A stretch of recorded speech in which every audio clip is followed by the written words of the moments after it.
Ce document est produit par l'Université Joseph Fourier Grenoble 1 en collaboration avec la région Rhône-Alpes et l'Université numérique francophone des sciences de la santé et du sport. Dans ce cours dédié à la vision, je vous propose de parcourir les différentes étapes de l'analyse et du traitement de l'information visuelle de la rétine jusqu'au cortex. Pour voir, il faut d'abord que l'œil et les dispositifs optiques qui le composent réceptionnent l'information visuelle et forment une image précise de la réalité sur la rétine. Au niveau de cette rétine, qui est une fine pellicule de tissu nerveux tapissant le pôle postérieur de l'œil, l'intensité lumineuse va être transformée en influx nerveux par des cellules spécialisées dites photoréceptrices. Le traitement de l'image par le système nerveux devient alors possible et il commence non pas exclusivement dans le cerveau, mais immédiatement dans la rétine elle-même. Les anatomistes considèrent d'ailleurs la rétine comme une partie du cerveau située à l'extérieur de celui-ci, un peu comme l'antenne de toit d'un téléviseur fait partie intégrante du poste de télévision lui-même.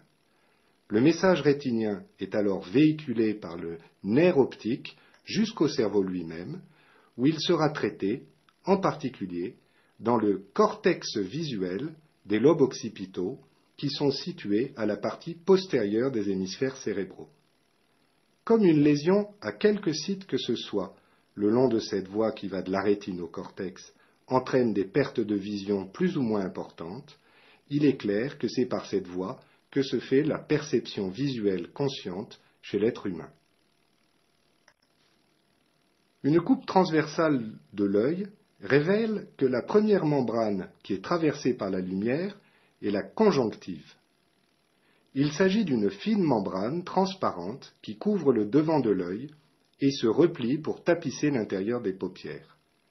Si l'on passe ensuite en revue les principales composantes optiques de l'œil que traverse la lumière, on a d'abord la cornée, qui forme la surface externe transparente et légèrement bombée au centre de l'œil. La cornée est en continuité avec le blanc de l'œil, ou sclérotique, qui forme la paroi dure du globe oculaire et dans laquelle sont insérés 3 paires de muscles. Ce sont ces muscles oculaires qui permettent les mouvements du globe oculaire dans les orbites du crâne. Certains de ces mouvements sont lents, comme lorsque l'on suit du regard un objet qui se déplace devant nous. D'autres mouvements, appelés saccades, sont très rapides, et ce sont eux qui font que nos yeux, qui doivent demeurer fixes un instant pour analyser une image, par exemple un mot, sautent très rapidement d'un mot à l'autre, ainsi que vous êtes en train de le faire en ce moment en regardant ce diaporama. Comme la cornée ne possède pas de vaisseau sanguin, elle prend ses nutriments dans le milieu qui est situé derrière, l'humeur aqueuse, ainsi que dans celui qui est situé devant, les larmes, qui sont répandues par le clignement des paupières. La lumière traverse ensuite le cristallin, véritable lentille qui baigne entre l'humeur aqueuse en avant et l'humeur vitrée en arrière, laquelle remplit l'intérieur de l'œil. La pupille est le terme employé pour désigner l'orifice qui permet à la lumière d'entrer dans l'œil et d'atteindre la rétine. Elle paraît noire à cause de la couche des cellules pigmentées qui tapissent le fond de l'œil et qui absorbent la lumière. Le diamètre de la pupille est contrôlé par l'iris, qui est un muscle circulaire dont la pigmentation donne la couleur à l'œil et la contraction lui permet de s'adapter continuellement aux différentes conditions d'éclairage. Ainsi, la nuit, on aura de grandes pupilles noires dilatées parce que notre iris est ouvert au maximum pour laisser entrer le peu de lumière disponible. C'est ce que l'on appelle le réflexe pupillaire. Le retour à un éclairage normal rétablit le diamètre de la pupille. On peut observer facilement ce phénomène en regardant ses yeux dans un miroir et en ouvrant et fermant la lumière de la pièce. D'un point de vue fonctionnel, l'œil peut être comparé à un appareil photo et la rétine à la pellicule photographique. En effet, le rôle de l'appareil photo est de concentrer sur le film une image nette, ni trop sombre, ni trop lumineuse. On y parvient grâce à la bague de mise au point qui met l'objet au foyer et au diaphragme qui s'ouvre et se ferme pour laisser passer juste la bonne quantité de lumière pour la sensibilité du film. Notre œil fait exactement la même chose à tout moment de la journée et sans même que nous en ayons conscience. L'iris, comme nous l'avons vu, s'occupe d'ajuster la luminosité optimale pour notre rétine. La mise au point est quant à elle assurée par les humeurs aqueuses et vitrées, ainsi que par la cornée et le cristallin. Cette focalisation de l'image sur la rétine se fait grâce au phénomène de réfraction, phénomène dans lequel les humeurs aqueuses et vitrées jouent un rôle fondamental. Il se produit lorsque la lumière passe dans un milieu où sa vitesse se trouve réduite, comme c'est précisément le cas dans les deux humeurs de l'œil par rapport à l'air. Le rayon lumineux est alors dévié selon une ligne perpendiculaire à la surface de partage des milieux. La courbure de la cornée accentue aussi la réfraction des rayons lumineux virtuellement parallèles provenant d'objets très éloignés. Les rayons qui arrivent au centre de la cornée la frappent perpendiculairement et, n'étant pas déviés, continuent tout droit jusqu'au centre de la rétine. Les autres rayons, qui arrivent sur la courbure de la cornée, seront déviés vers l'intérieur et arriveront exactement sur le même point central de la rétine pour former une image au foyer. Si la cornée est responsable de la majeure partie de la réfraction de la lumière dans l'œil, le cristallin contribue également, mais dans une moindre mesure, à réfracter les rayons lumineux venant de loin pour qu'ils convergent en un seul point sur la rétine. En revanche, à des distances plus courtes, en dessous de 9 mètres, le cristallin joue un rôle beaucoup plus actif pour nous aider à faire la mise au point. Car dans la formation de l'image des objets plus rapprochés, les rayons qui parviennent à l'œil sont plutôt divergents et la réfraction doit être plus forte pour les faire converger sur la rétine.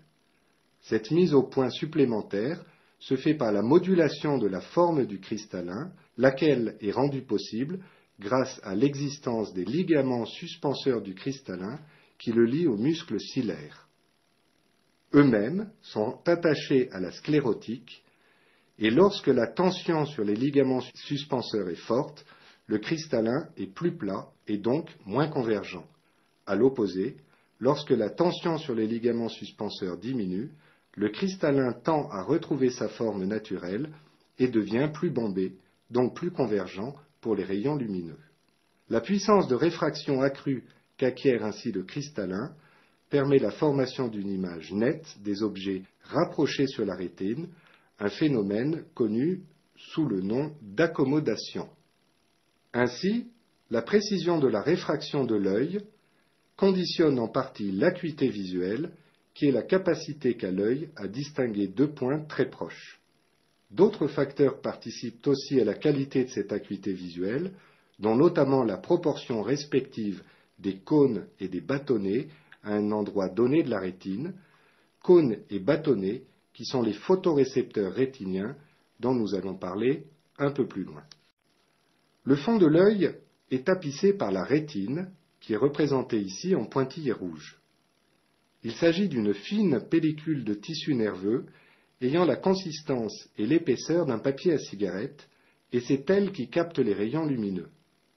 Comme nous l'avons dit, elle joue en quelque sorte le rôle d'une pellicule photographique et l'image qu'elle reçoit est inversée, tout comme celle qui s'imprime sur la pellicule d'un appareil photo.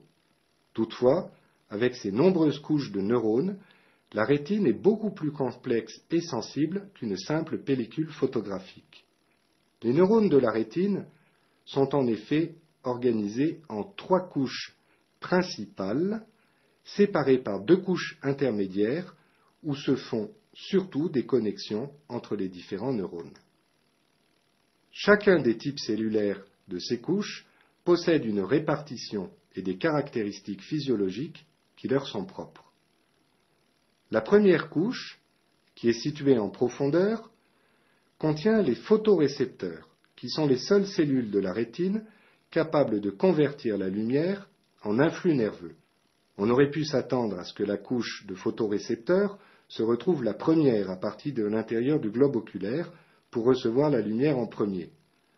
En fait, Avant d'atteindre les photorécepteurs, la lumière doit traverser l'ensemble des différentes couches formant la rétine, et cet arrangement apparent paradoxal s'explique par le fait que le pigment photosensible contenu dans les photorécepteurs doit être en contact avec la couche de cellules épithéliales du fond de l'œil, l'épithélium pigmenté. Celui-ci fournit en effet un apport continuel en rétinène, le dérivé de la vitamine A sensible à la lumière. La pigmentation foncée de cet épithélium empêche aussi les photons non absorbés d'être réfléchis à nouveau vers les photorécepteurs, ce qui évite de créer une lumière parasite qui brouillerait l'image. L'influx nerveux est ensuite transmis à partir des photorécepteurs aux neurones bipolaires situés dans la deuxième couche, puis aux neurones ganglionnaires situés dans la troisième couche. Ce sont uniquement les axones de ces neurones ganglionnaires qui vont sortir de l'œil en constituant le nerf optique pour rejoindre le premier relais visuel dans le cerveau.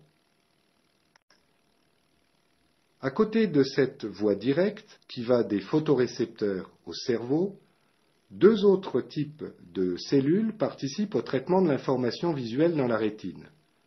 D'une part, les cellules horizontales reçoivent de l'information des photorécepteurs et la transmettent à plusieurs neurones bipolaires environnants. D'autre part, les cellules amacrines reçoivent l'information des cellules bipolaires et procèdent de la même façon avec les neurones ganglionnaires, c'est-à-dire activent ceux qui sont dans les environs.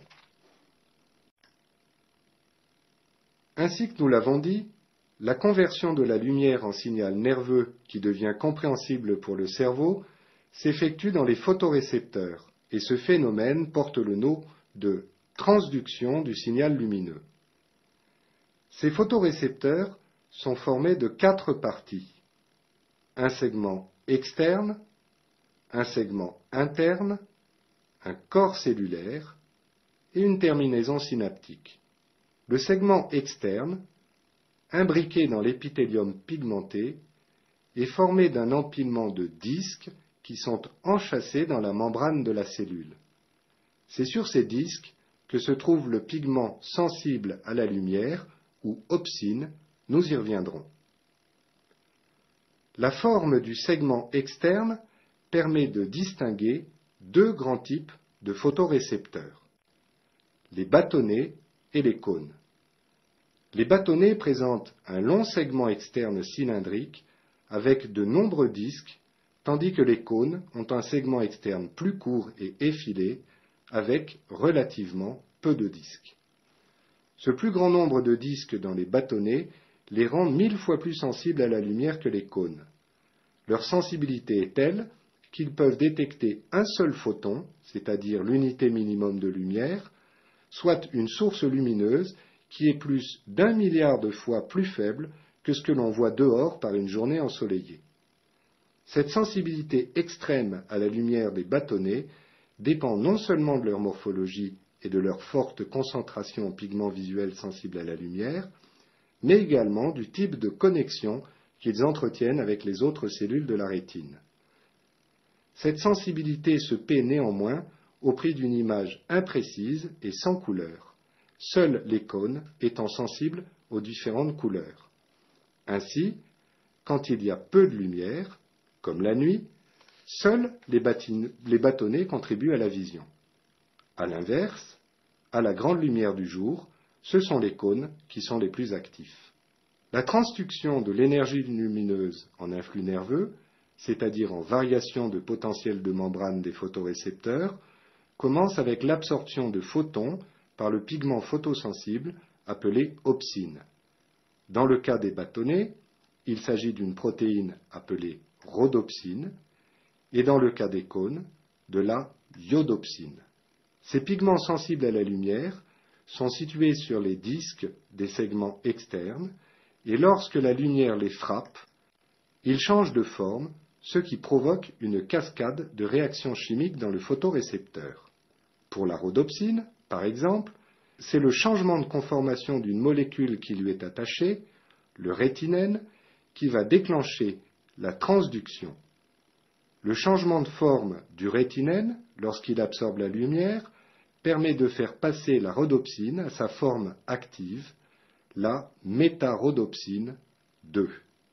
Il s'ensuit une cascade de réactions chimiques qui vont rendre la membrane des photorécepteurs moins perméable à certains ions, comme par exemple au sodium. Et c'est ce changement de perméabilité au sodium qui va modifier le potentiel de membrane du photorécepteur et permettre l'émission d'un signal nerveux aux cellules de la couche suivante dans la rétine. À noter que la vitamine A, produite à partir de la bêta-carotène de plusieurs de nos aliments, dont la carotte, est nécessaire pour la synthèse du rétinène. On peut ainsi comprendre qu'une déficience sévère en vitamine A conduit à une altération de la vision en basse luminosité due à la faible quantité de rétinène produit. Durant la journée cependant, la quantité de lumière est généralement suffisante pour permettre une vision relativement normale malgré le bas niveau de pigments visuels. L'information visuelle, maintenant traduite en influx nerveux, quitte l'œil par l'arrière et se propage le long du nerf optique, formé par les axones des cellules ganglionnaires de la rétine. Elle peut ainsi se rendre aux différentes structures cérébrales responsables de l'analyse du signal visuel. Les deux nerfs optiques se réunissent pour former le chiasma optique, juste en avant de la glande hypophysaire. C'est au niveau du chiasma optique que survient la décussation d'un certain nombre d'axones en provenance de la rétine, c'est-à-dire leur changement de côté pour assurer le traitement croisé de l'information visuelle.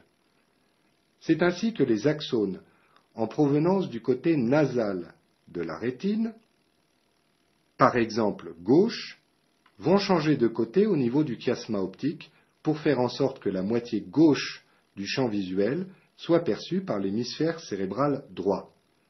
En effet, comme la partie de la rétine du côté temporal reçoit déjà son information du champ visuel qui lui est opposé, donc que la rétine temporale de l'œil droit reçoit son information du champ visuel gauche, ces axones n'ont pas besoin de changer de côté et continuent tout droit sans décusser.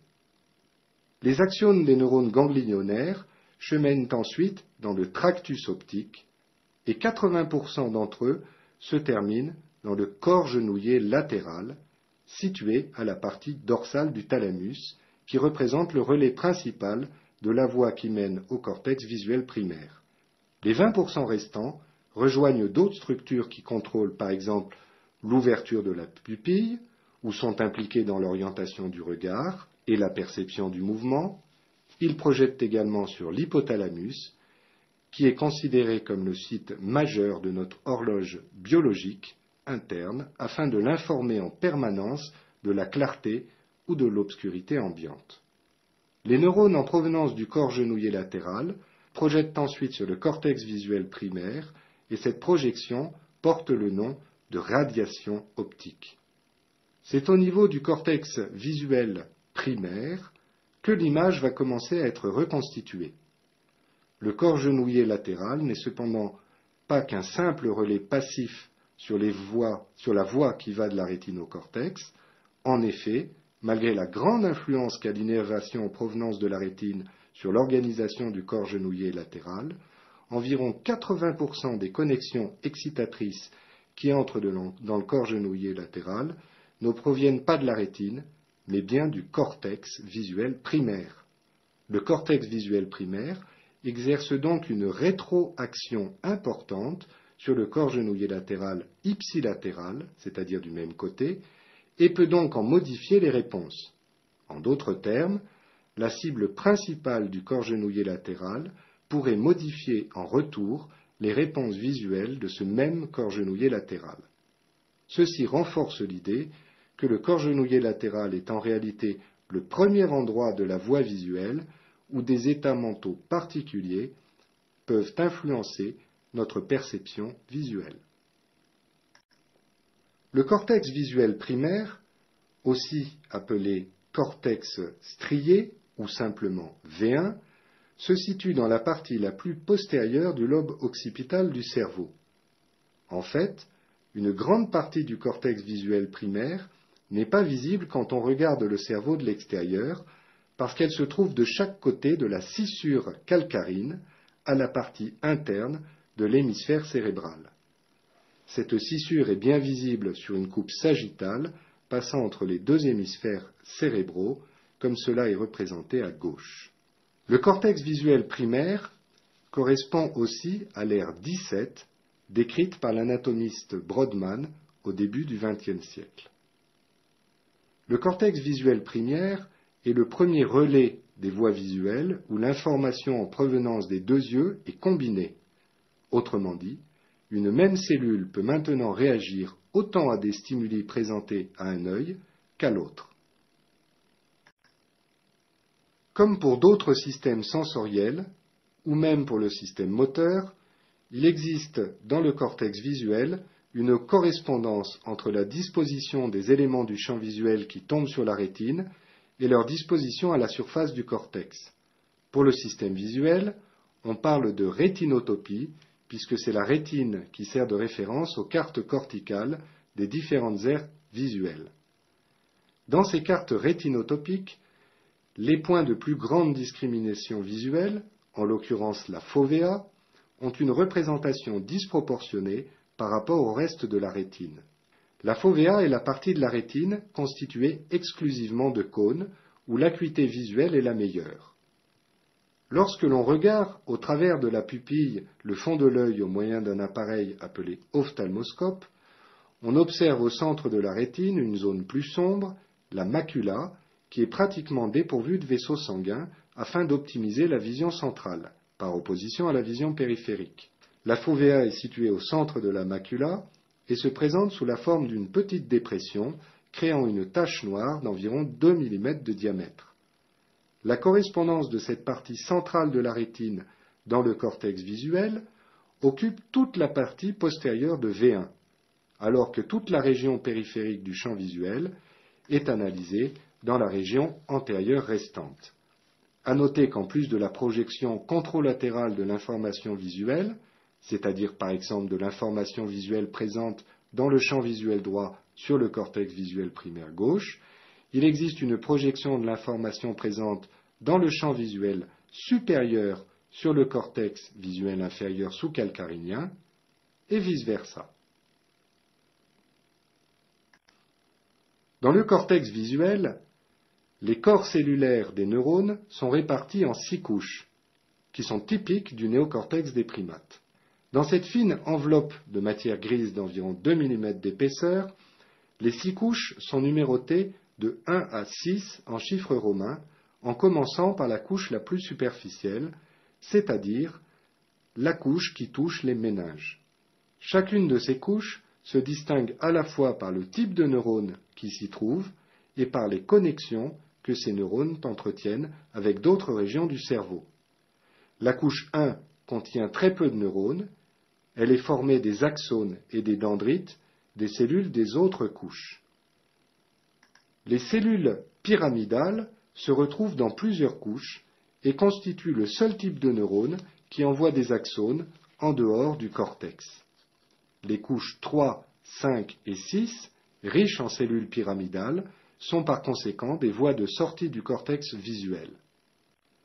Les cellules pyramidales possèdent une seule grosse dendrite, dit apicale, qui se ramifie en remontant à travers les couches du cortex.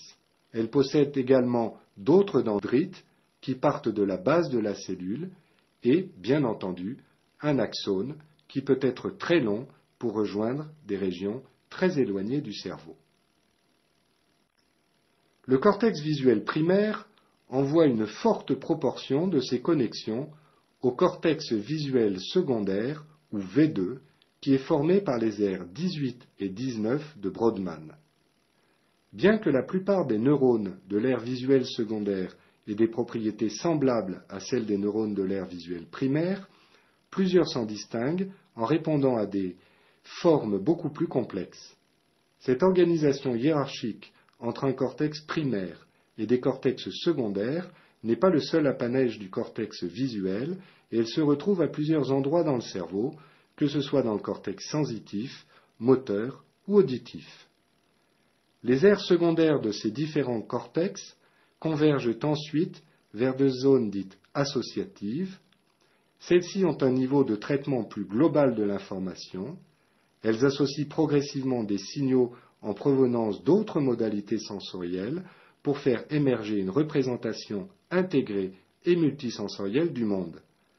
Il en va de même pour le cortex visuel, et on a découvert jusqu'à ce jour près d'une trentaine d'aires corticales différentes qui contribuent à la perception visuelle. Ainsi, V1 et V2 sont entourés de nombreuses autres aires visuelles tertiaires ou associatives, dont certaines sont représentées sur cette figure à titre d'exemple. De cette complexité émerge toutefois un schéma général selon lequel l'analyse des stimuli visuels, amorcée dans V1 et V2, se poursuit ensuite à travers deux grands systèmes corticaux de traitement de l'information visuelle, une voie ventrale qui s'étendrait vers le lobe temporal et une voie dorsale qui se projette vers le lobe pariétal. La voie ventrale aurait pour mission fondamentale de permettre la perception, la reconnaissance et l'identification des objets en traitant leurs propriétés visuelles intrinsèques, comme leur forme ou leur couleur. C'est la voie dite du what. La voie dorsale, en revanche, aurait pour mission fondamentale d'assurer le contrôle visuomoteur sur les objets en traitant leurs propriétés extrinsèques, c'est-à-dire celles qui sont critiques pour leur saisie, comme leur position spatiale, leur orientation ou leur taille. C'est la voie dite du where. Elle permet de guider en temps réel les actions que nous dirigeons vers les objets du monde visuel. C'est une voie de l'action, car en intégrant les relations spatiales entre l'organisme et l'environnement, elle nous permet d'interagir efficacement avec lui. Le traitement réalisé par cette voie serait largement inconscient, contrairement à celui réalisé par la voie ventrale, qui est impliquée dans la formation des représentations conscientes de l'identité des objets. Ainsi, à la dichotomie fonctionnelle entre voie ventrale et voie dorsale, se double donc une autre opposition, celle de la vision consciente versus la vision inconsciente.